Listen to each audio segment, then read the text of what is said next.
build you up. Tell me now that I'd be so bewildered. I wouldn't know what to do. Might as well give up that fight again. I know down where he convinced me that it's right again. When he sings that sorry song, I ain't just gonna tag along with that old devil called love.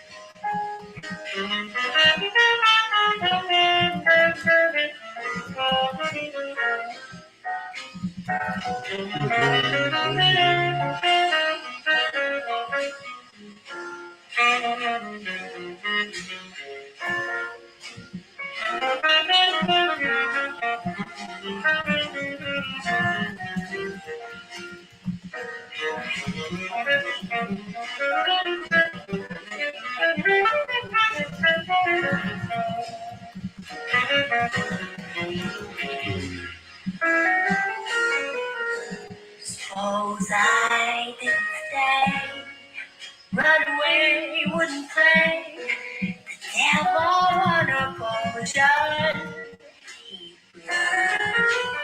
He followed me round and built me up.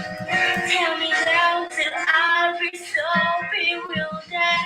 I wouldn't know what to do.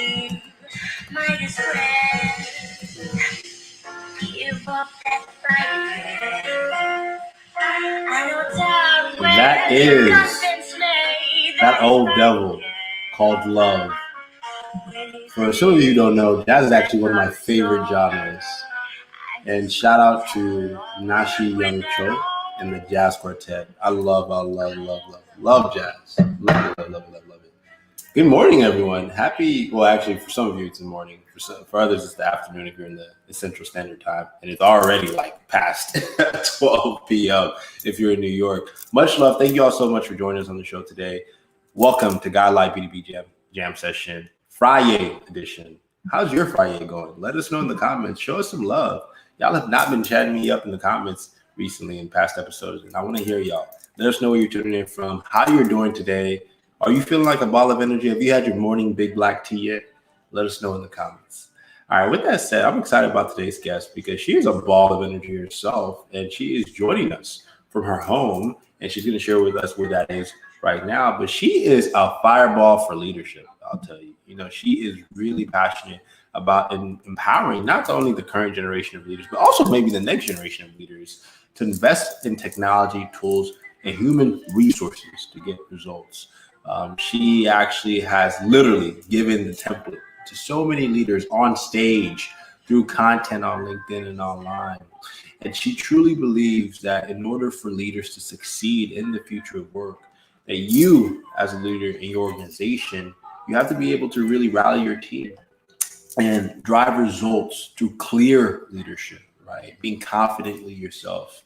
And at the same time, save yourself some time as a leader as well. Because the fundamental truth is people lead the leader, not the organization. And I've definitely been there, done that. I've left companies because of the leader, not the organization.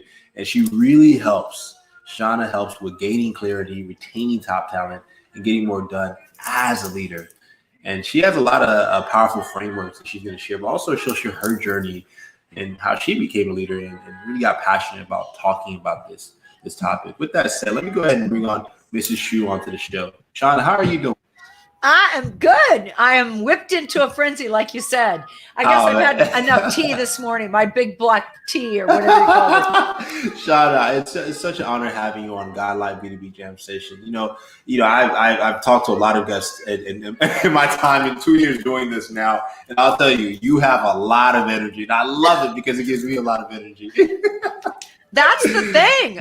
And, you know, we feed off each other. So like anything, leadership or wherever you're at, when you come in and you've got this great intent and you're like, how do I help people and how do I do my thing? Everybody catches it and it sparks all this great ideas. So 100%. Yeah, So I dig Sean, it. tell us a little bit about how long you've been speaking about leadership and you've been in this area. What's Shauna's story and career journey? Well, like everybody that's wherever you are in your journey, and you start leaders, we may have a leadership track, but it just naturally happens to you. Like you're sitting in a room and everybody's doing something and you have the idea, or somebody says, hey, let's get this done. And you go, I can do that. And so I think leaders naturally rise to the top. So, and by the way, the top, it doesn't matter, it's like, am I a dominant personality or whatever? No, if you're actually adding value, you're going to pull some leadership positions. You just will. And so I was constantly learning when I was little. I don't know what it was. I was just curious or whatever. And so I just sort of jumped up. I had leadership positions in some of the most silly places. And so as I started to do that, I started to actually educate myself more and more about leadership. And I studied neuro-linguistic programming and I invested in different coaching programs for myself. And I just dig it. I dig this beginner's mind. No matter how old you are, when you have a beginner's mind, everything is cool. Everything is new. Like everything, you're curious about everything. And I think that it's ageless. That's just my opinion. I love that. No, I'm a big believer in the philosophy of a beginner's mind, a Zen mind, and waking up looking like every day is a new day to create what you love and do what you love. And it's such a fundamental pillar to leadership. We'd love for us to talk to us a little bit about, what is your framework on how leaders can gain clarity within their team, especially during times like this where markets are more volatile and there's so much competition for business leaders that they're facing and pressure. I loved what you said earlier about you leave the leader, you don't leave the organization. And I think that's so true. But I work with so many managers that really should be leaders, but they think of themselves as managers. So a lot of companies bring me in, but my kind of sweet spot is people who actually invest in themselves. So entrepreneurs, business leaders, people who work inside corporations and say, I want that competitive advantage. And my whole thing is not to learn leadership by route or by a book, because you don't really use those tools until they're in front of you. I'm much more of a one-on-one, but there's 3 things that I like to tell people that most leaders do improperly, even to ourselves. And the first thing is that we tell. We're always telling, we're telling ourselves this and that. What you say to yourself is important, but we tell everybody else, right? We told them how to do it. We told them where to go. We told them what to do. And we're surprised that they don't listen. Or we're selling. We're selling the new initiative. We're selling what we think, or we're selling, hey, jump on board here. Follow me.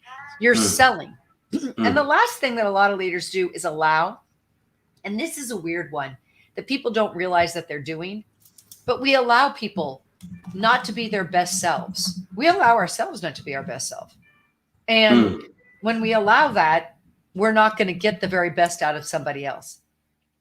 So I work with people all the time to say, what could we do instead of that? And it's all about questioning.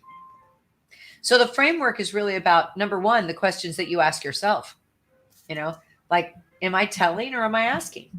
Am I making my point? Am I pushing my point? I have a TEDx talk about how we are pushing society. We're always pushing. We're pushing our own ideas. We're pushing our own results. We're pushing what we believe. We're push. And it's not that effective. Yeah. People don't like to be pushed.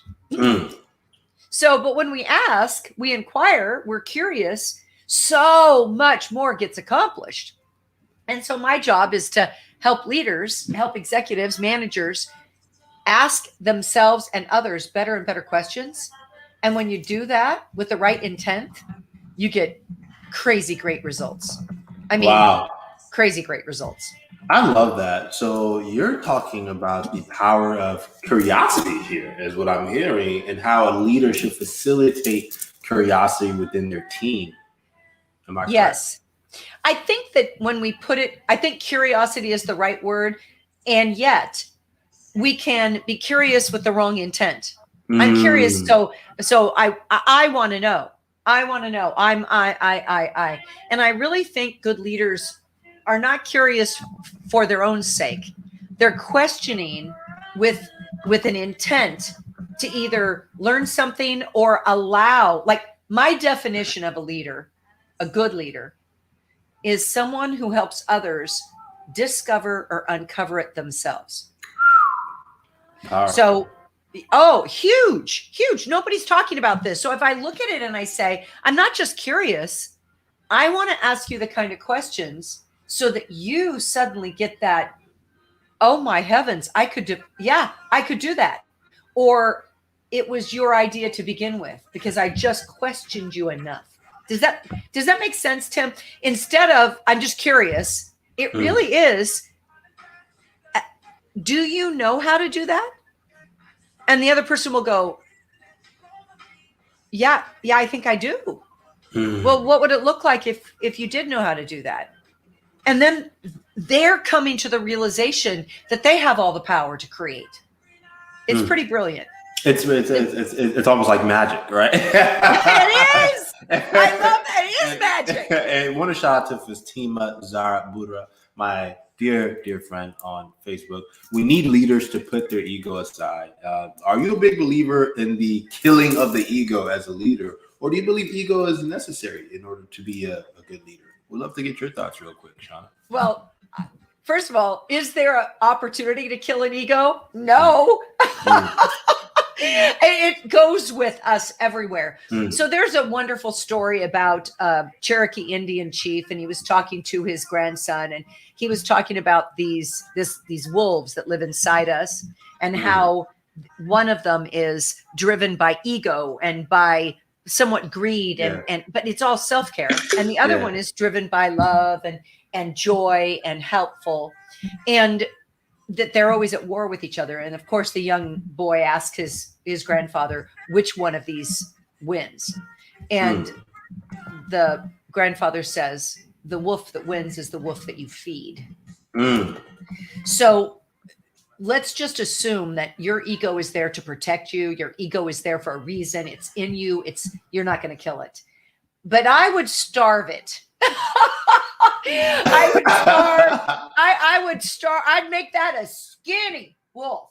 And then feed the part of you that is about loving other people, that wants them to succeed, because your results as a leader are really what your team is doing.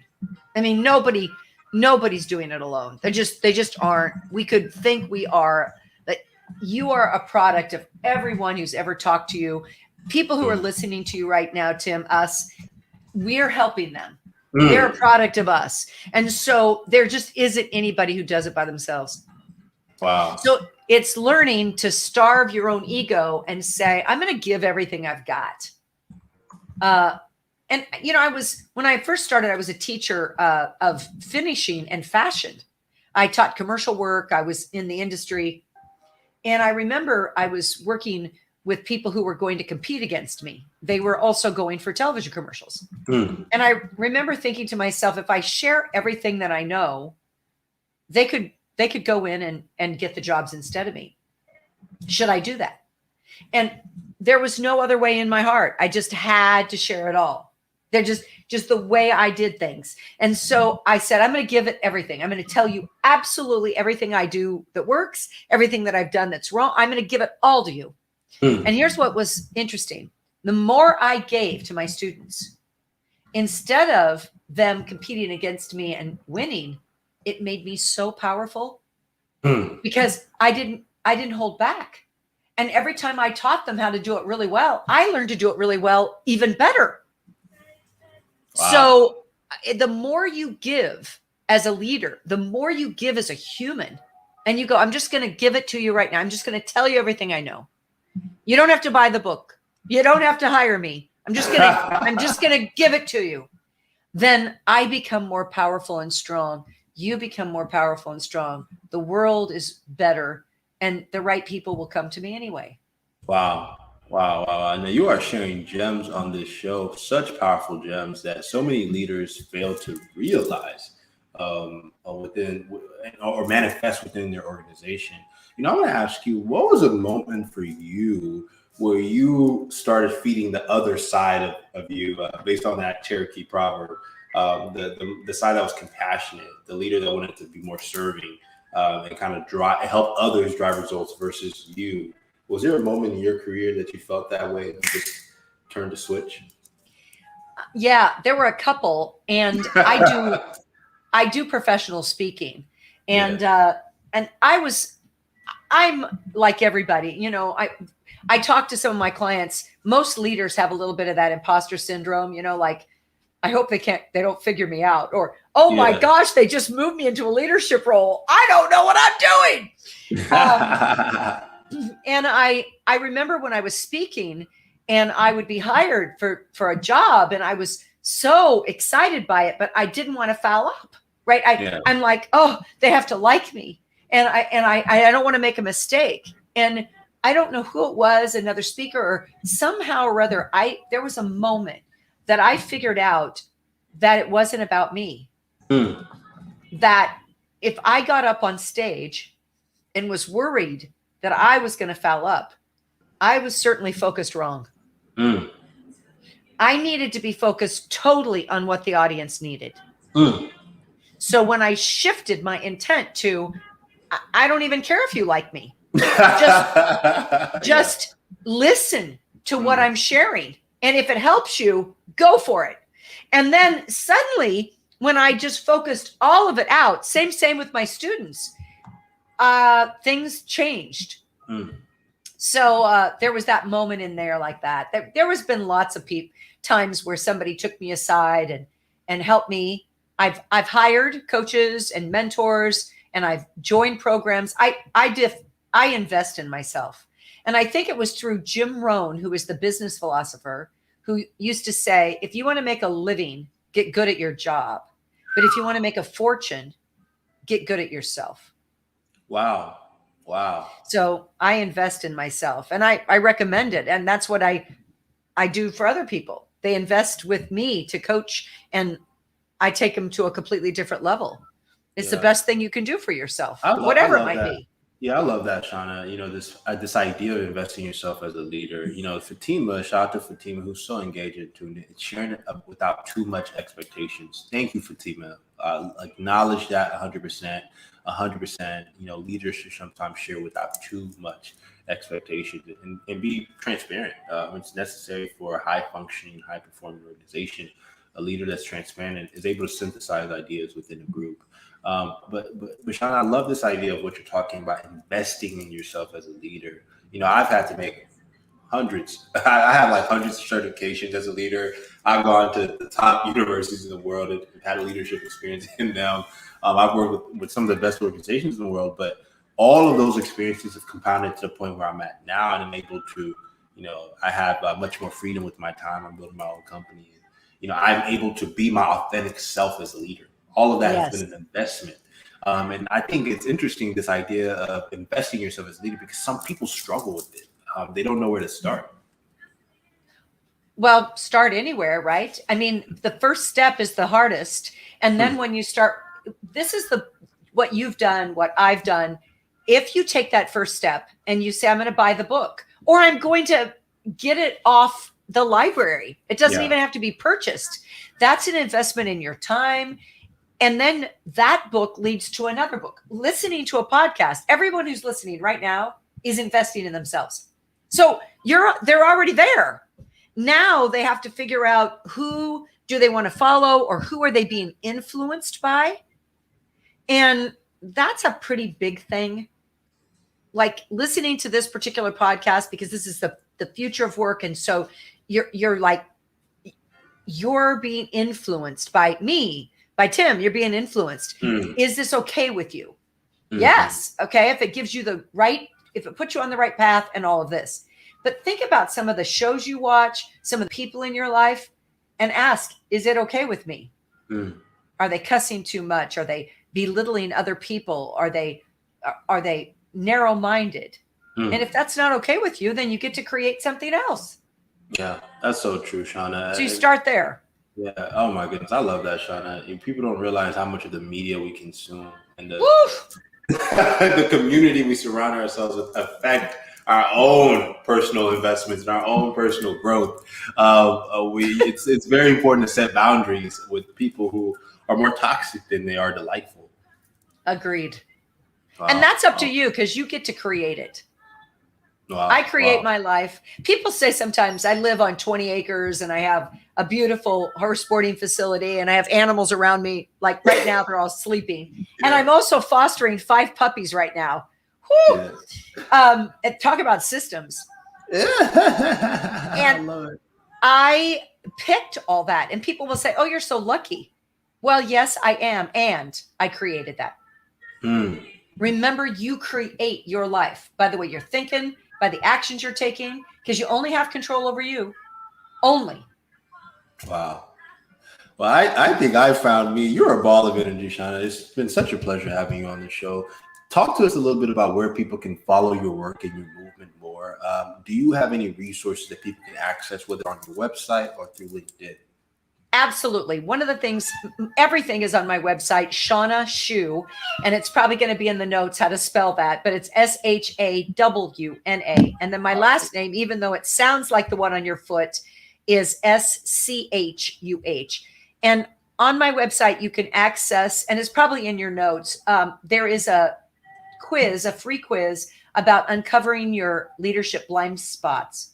But I also, inside that, there are ways to schedule a clarifying call with me. And on my website, you can also do that. And I do that as a free gift.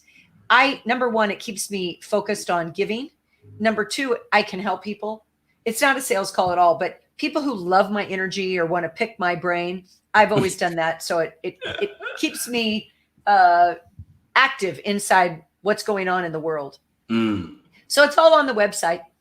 Okay, definitely check out the website. I've added it in the comments and the notes as well as shared it. I'm broadcasting on the screen as well now for you all to make it visible. The last word of the day goes to the amazing Fatima Boudra. For me, investment in oneself shouldn't be imposed because each individual has their own pace in life. Fatima, love that wisdom. Thank you so much for joining us and sharing. Shauna, we need to have you back on, whenever is best next. You are just an amazing, amazing presence. Probably one of my favorite episodes thus far. When are you coming out with a book? Audio book, physical book? Let us know. Maybe a YouTube documentary. I know. And it'll all be about it. Well, I have 2 TEDx talks. So you can find those on my website as well. And I write something. And if they sign up to take the quiz, they'll get in my list.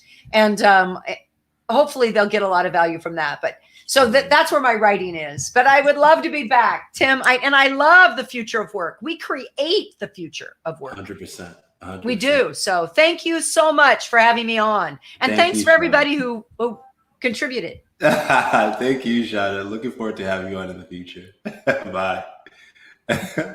That was the amazing Shauna Shu. And if you all didn't feel her energy, I don't know what y'all were sipping on, but she is amazing and is a ball of life and laughter. But some of the principles that she shared on investing in yourself as a leader, creating a transparent atmosphere, and fundamentally being able to probe, be curious, but with positive intent. I think there are such fundamental leadership principles that we should all be embodying. And take it back to your boss. If you have a boss that's mistreating you, tell them to call up Shauna Shu. With that said, thank y'all so much for joining us. Make sure to get you some Big Black Tea at bigblacktea.com. Big Black Tea at bigblacktea.com. We have a few really exciting things coming up for those who are part of Team Guide. A few exclusive Big Black Tea drops. So check out bigblacktea.com. In addition to that, we are expanding our guide beta. We have been in beta for upward to a year now, and we're ready to expand and go bigger and better with a small pool of small to medium business customers, so we can expand, validate, and continue to grow with you all. So check out guidegroup.com. We have a new website coming soon, guidegroup.com. Check it out, register, and join our waitlist and be a part of our movement and a part of our guide beta. We're moving with you all. All right, y'all. Thank y'all so much for joining us. As always, we'll leave you out with a slow gem from one of my favorite genres. Guess what? Jazz.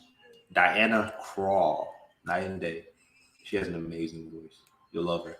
Such a hungry yearning